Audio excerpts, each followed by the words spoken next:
Okay, so, one of the big questions in philosophy, I mean, like a really foundational one is, like, what is meaning? Right? Like, we're always, I feel like as philosophers, grappling with these big concepts and trying to figure out, like, okay, is meaning about truth? Does the statement have meaning because it corresponds to some reality out there? Or is there something even more fundamental going on? Yeah, I think you've hit on a really crucial distinction there right at the outset. We often sort of fall into this, I guess you could call it, a truth conditional way of thinking about meaning. Like, under what conditions is this sentence true? And that's what gives it meaning. Right, right. Like, is it true because it matches up with the world or something like that? But I think what we're going to dive into today is like a totally different way of approaching this whole question of meaning, and it's called Proof-Theoretic Semantics. So it's not about truth being like the primary thing, but proof. Exactly. It shifts the focus from like the end product, whether something is true or false, to like the process of getting there. Like, how do we demonstrate something? How do we build an argument? And what does that tell us about the meaning of what we're talking about? So instead of asking, what has to be the case in the world for this sentence to be true, we're asking, what does it even mean to prove this sentence? Like, what counts as a legitimate demonstration? And, for anyone listening who's into logic, and I know a lot of our philosophy listeners are really into logic, this is a really different way of thinking about things. It is. It kind of flips the script, and it has some, deep connections to like epistemology too, right? The study of knowledge, because, proof is all about like how we come to know things, especially in domains like math, right? Where proof is so central. And, we're not just making this up. We're actually basing this deep dive today on the Stanford Encyclopedia of Philosophy entry on Proof-Theoretic Semantics. And, what's really cool is that this approach isn't just about like the meaning of logical terms like and, or, if, then, but it also wants to talk about the meaning of proofs themselves. Like, what does it even mean for a proof to be meaningful? Yeah, and this whole idea, it's not just some random thing that people came up with recently. It actually has deep roots in the history of logic, going all the way back to like Genson's work on natural deduction in the 1930s. And his big insight was that the meaning of a logical connective, like and or if then, is kind of determined by the rules we use to introduce it into a proof. So the rules of inference themselves, they kind of define what that connective means. So it's not like these connectives have some pre-existing meaning out there in the world and then we just like discover those meanings and write them down as rules. It's more like the rules themselves, the way we actually use these connectives in arguments, that actually constitutes their meaning. Exactly. And this aligns really well with this broader idea in philosophy, like Wittgenstein and those folks, about meaning as use, right? Like the meaning of something comes from how it's actually used in practice. And proof-theoretic semantics gives a really formal way to explore that idea, especially in the context of logic. It's like you don't understand a word until you know how to use it in a sentence. And in this case, you don't understand a logical connective until you know how to use it in a proof. Okay, so we've set the stage, right? Meaning is about proof, not just truth. It's got these historical roots, connects to these big philosophical ideas. So let's get into some of the nitty-gritty here. Let's start with this idea of general proof theory. What's that all about? So I think a good place to start with general proof theory is with this guy named Prowitz, who, really pushed for studying proofs like in their own right. You know what I mean? He felt like a lot of proof theory up to that point had been too focused on just using proofs to analyze, like, does this statement follow logically from these other statements? Like the whole idea of logical consequence. So proofs were seen as like just tools to get to that end, to figure out if a conclusion follows or not. Yeah, exactly. But Prowitz was like, no, proofs are interesting and important in themselves. And another logician named Kreisel, he had a similar view. He thought we should treat proofs as these principal objects of study, not just these throwaway things. So it's kind of like saying, don't just look at the destination, enjoy the journey too. Like the proof itself is an object worthy of analysis and study. Precisely. And they both really emphasized how proofs are central to how we gain knowledge, especially this kind of like demonstrative knowledge that we have in mathematics. They're not just like symbols on paper. They represent how we reason and how we justify our beliefs. And, for a philosopher who's thinking about epistemology, the study of knowledge, this is really, really interesting stuff. It is. It really puts the focus on the how of knowing, not just the what. Like, how did we arrive at this conclusion? What's the specific path of reasoning that led us here? And that seems to connect pretty strongly with this idea of inferentialism, doesn't it? Yeah, absolutely. Proof-theoretic semantics is definitely inferentialist at its core. It's saying that, the meaning of what we say is determined by the inferences we can make with it, by the rules that govern how we can use it in arguments. So it's not about what a word refers to in the world, like some object or property or whatever, but about how it functions in our reasoning. Exactly. And this, again, ties back to that meaning as use idea we were talking about earlier. And there are also some really deep connections to intuitionism here. Ah, intuitionism. Yeah. That's where things get really interesting. So just as a reminder, intuitionism is this view in the philosophy of mathematics, and they're a little bit, I don't know, stricter maybe about what counts as a valid proof, right? Like they're not so keen on certain principles of classical logic. Yeah, that's right. Intuitionists are really skeptical of things like the law of excluded middle, which basically says, every proposition is either true or false. And that skepticism actually shows up in a lot of proof-theoretic semantics. So they're not necessarily saying the law of excluded middle is wrong, but maybe it's not as fundamental or universally applicable as classical logic makes it out to be. Exactly. And this has to do partly with the way natural deduction works, which, as we talked about earlier with Gensen, is kind of like the bread and butter of a lot of proof-theoretic semantics. Natural deduction just has this really, really natural formulation for intuitionistic logic. So it's not like they're, intentionally trying to be difficult or anything. It's more like, hey, this way of doing things just kind of falls out naturally from how we actually reason in a constructive way. Right. And then there's this thing called the BHK interpretation, named after Brouwer, Haiting, and Kolmogorov, which has been hugely influential in shaping this connection between intuitionism and proof-theoretic semantics. Okay, the BHK interpretation. Remind me what that's all about. So the BHK interpretation, it's not exactly a formal semantic theory itself, but it gives us a really nice way to understand what these logical connectives mean, like and or implies in terms of proofs. So, for instance, what does it mean to have a proof of A implies B? Well, according to the BHK interpretation, it means you have a constructive method to transform any proof of A into a proof of B. Like, it's a recipe.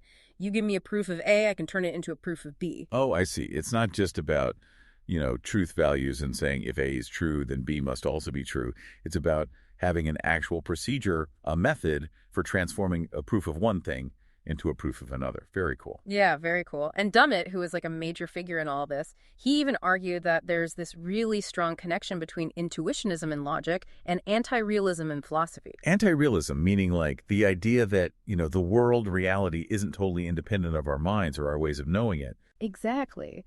So proof-theoretic semantics, it often comes with this baggage, you could say, or these really interesting philosophical commitments and implications.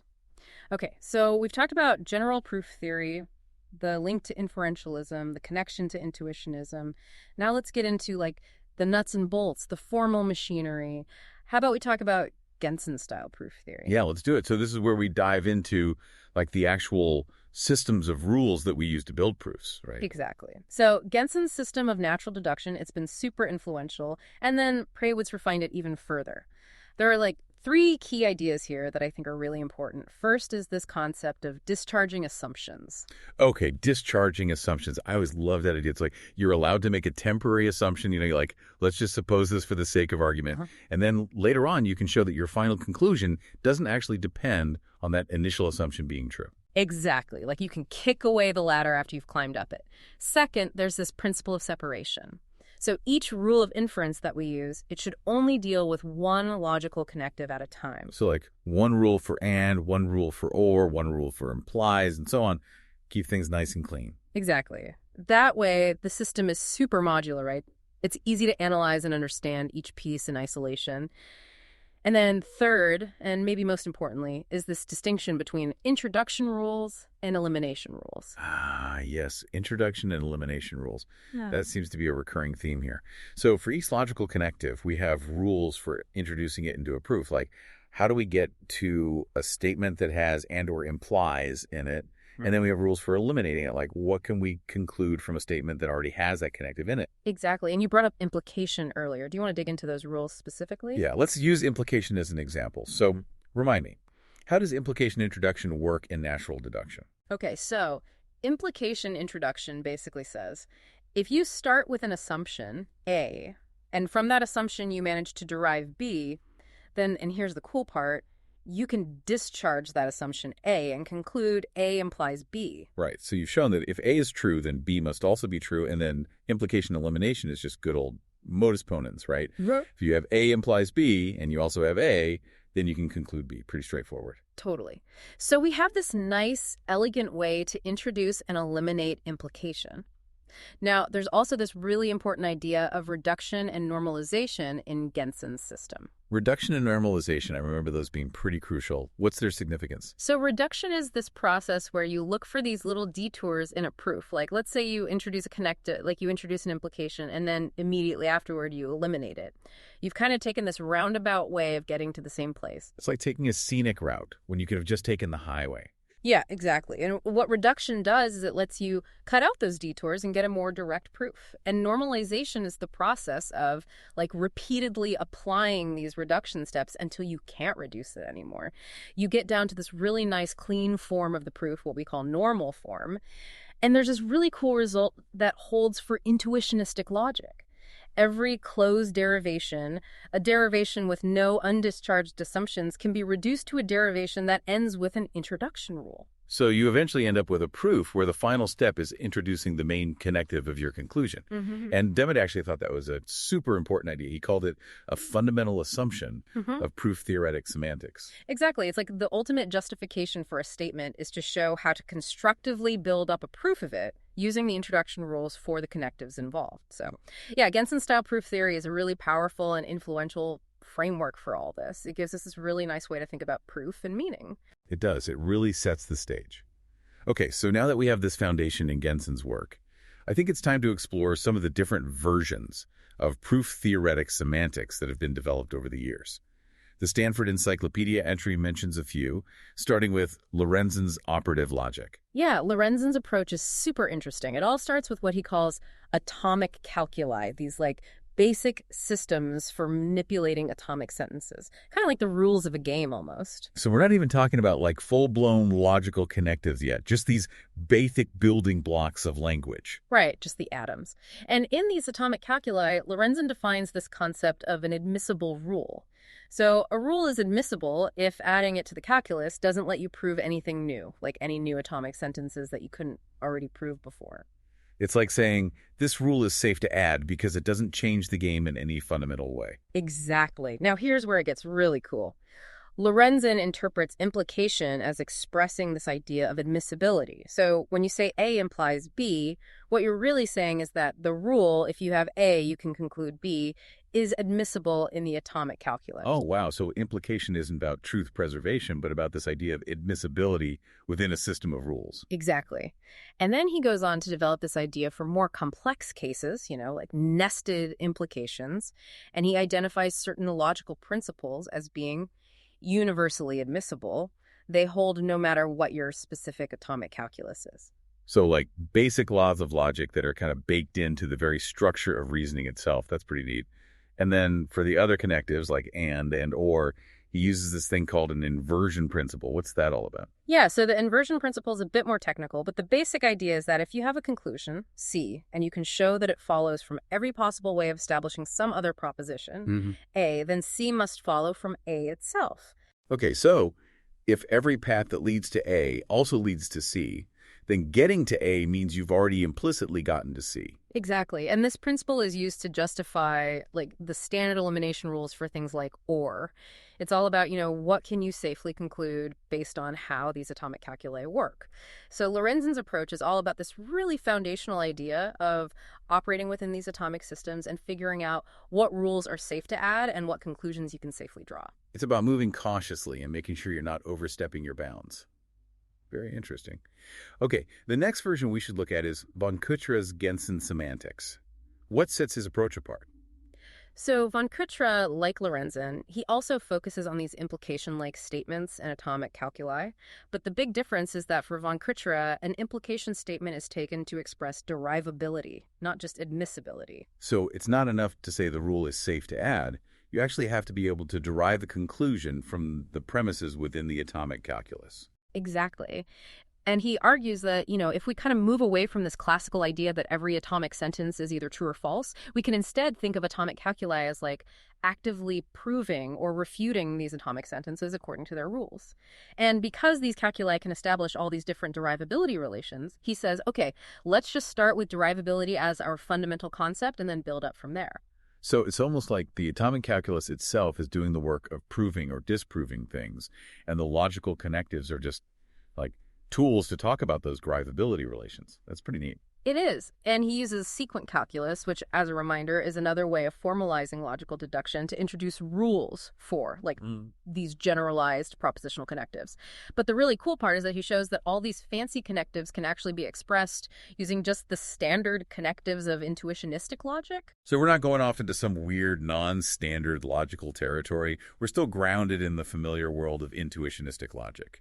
That's good to know. Okay, last one in this group is Schroeder-Heister's higher-level rules. What's the gist of that approach? So Schroeder-Heister, he gets super abstract. He says, okay, imagine that a formula, like a logical formula, it expresses the content of a system of rules. And he even introduces these higher-level rules, which are like rules that can operate on other rules. Oh, wow, so we're going meta. Rules about rules. Yeah, it gets pretty wild.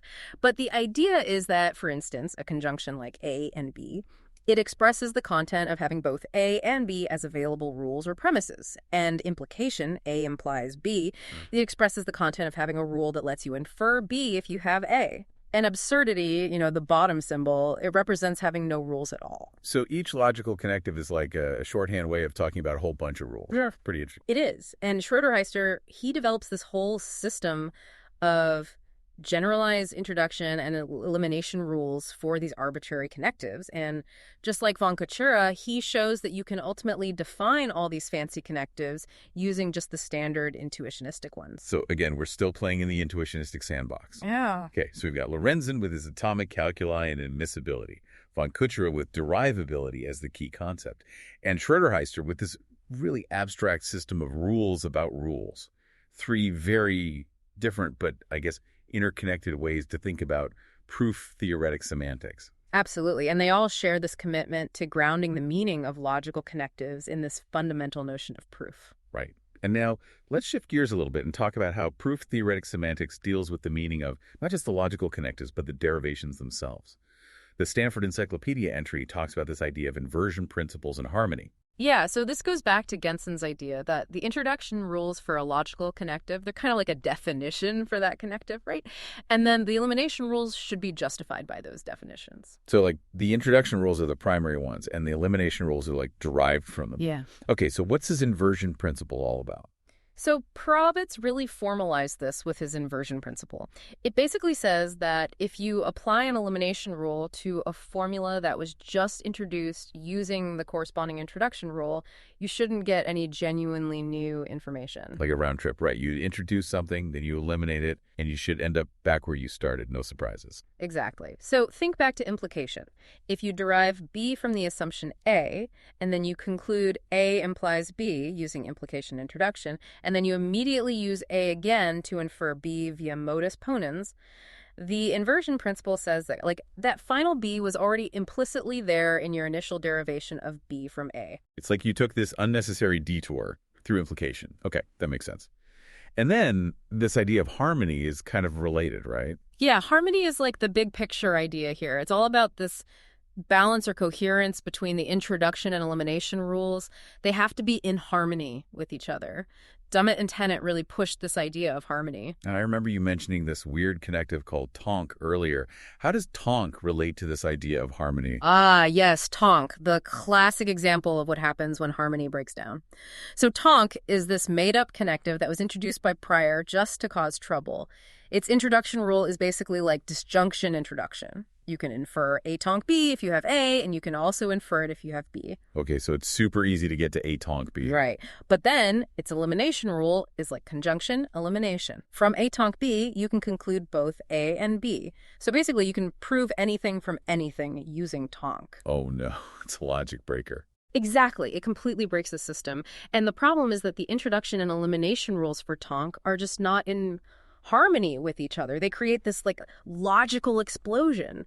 So harmony is not just some nice to have aesthetic principle. It's a really important constraint on how we can define logical connective if we want our systems to actually make sense. Harmony keeps the logic in check. I get it. Yeah. Okay, next up, proof-theoretic validity. This sounds like a big one. It's about like defining what it means for proof itself to be legit. Exactly. Proof-theoretic validity is all about the proof, not just the conclusion. So it's saying, when is a proof itself considered valid? And this idea was really developed by Prowitz, building on some ideas from Dummett.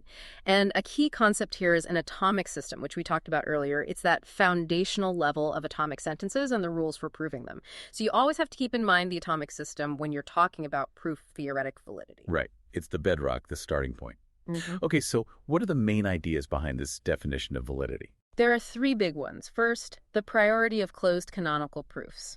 So a canonical proof is one that ends with an introduction rule, right? And a closed proof has no undischarged assumptions. So the definition of validity, it starts with these closed canonical proofs. And it says, look, if the immediate subproofs of a closed canonical proof are valid, then the whole proof is valid. The idea is that introduction rules are kind of self-justifying because they directly show you how to build a proof of the conclusion. Like they're the most basic foundational way to get to a conclusion. Exactly. Second, there's this idea of reducing non-canonical proofs to canonical ones. So you might have a proof that doesn't end with an introduction rule, right? Maybe it ends with an elimination rule or something. And that's fine as long as you can reduce it, using those reduction steps we talked about earlier, down to a valid closed canonical proof. So it's like saying, okay, you took a more roundabout way to get there, but as long as you can simplify it down to a nice canonical form, we're good. Precisely.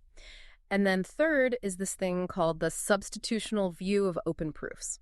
So remember, open proofs are proofs that have undischarged assumptions.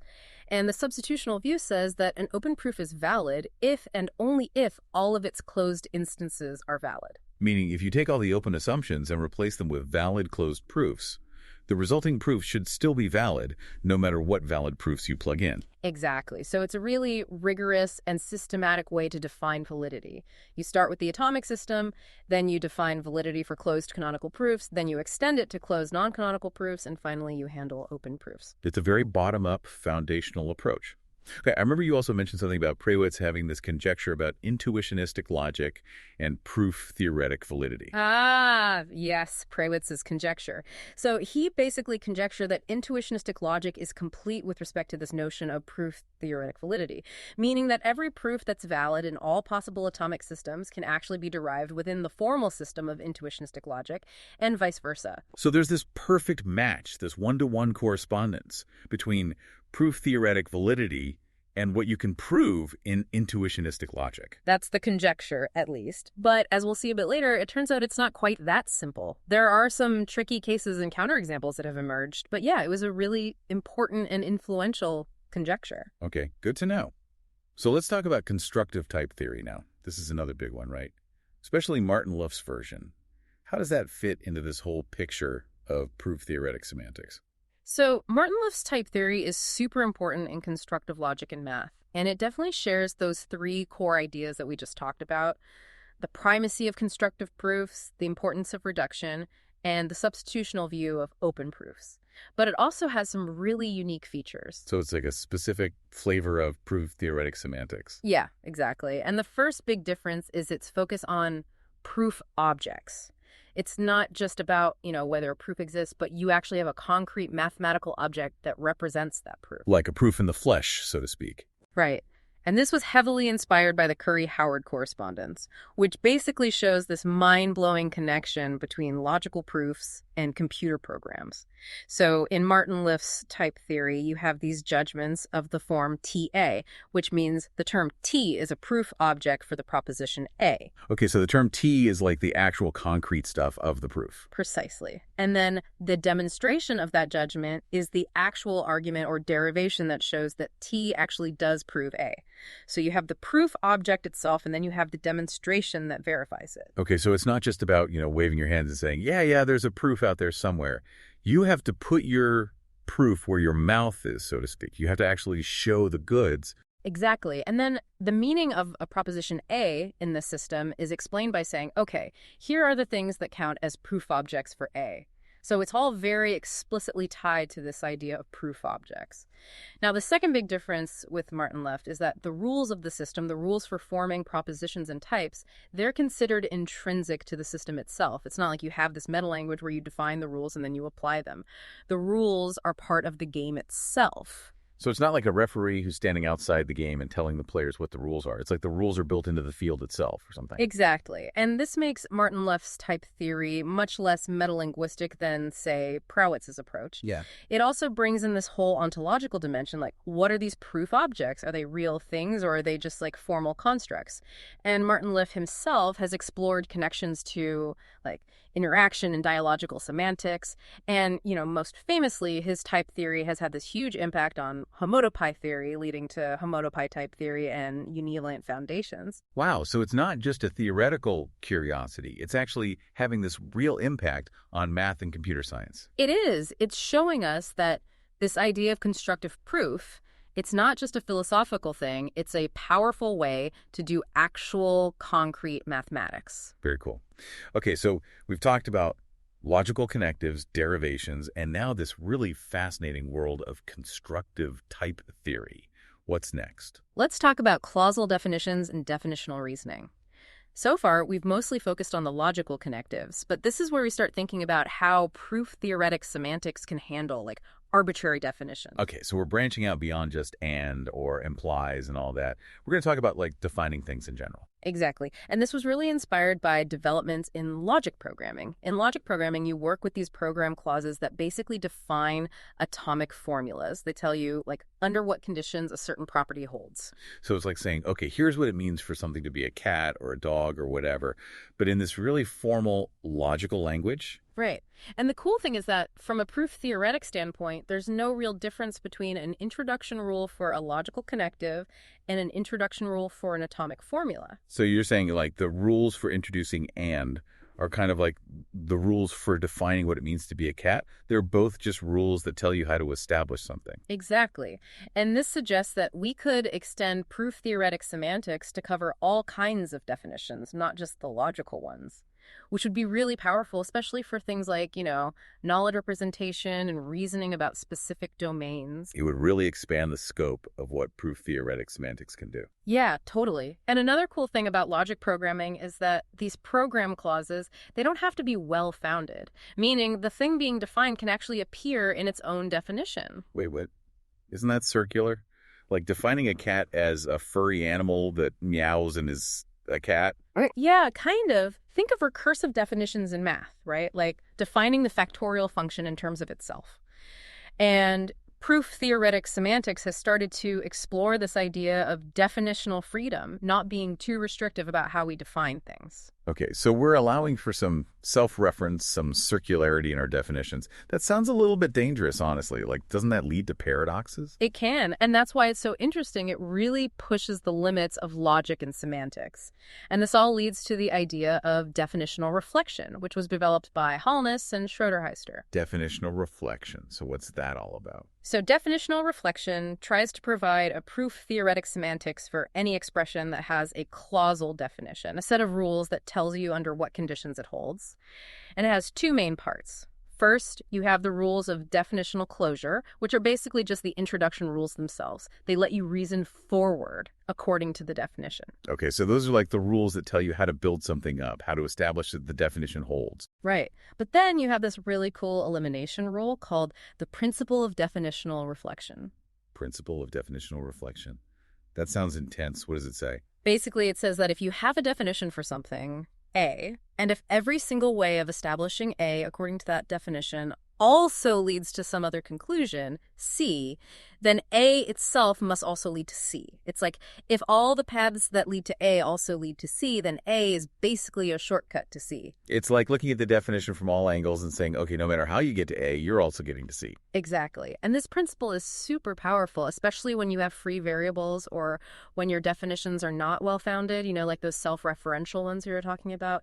In fact, you can even use definitional reflection to analyze paradoxes, like the liar paradox. Oh, wow. So we're not just shying away from paradoxes. We're actually trying to understand them using proof. Yeah.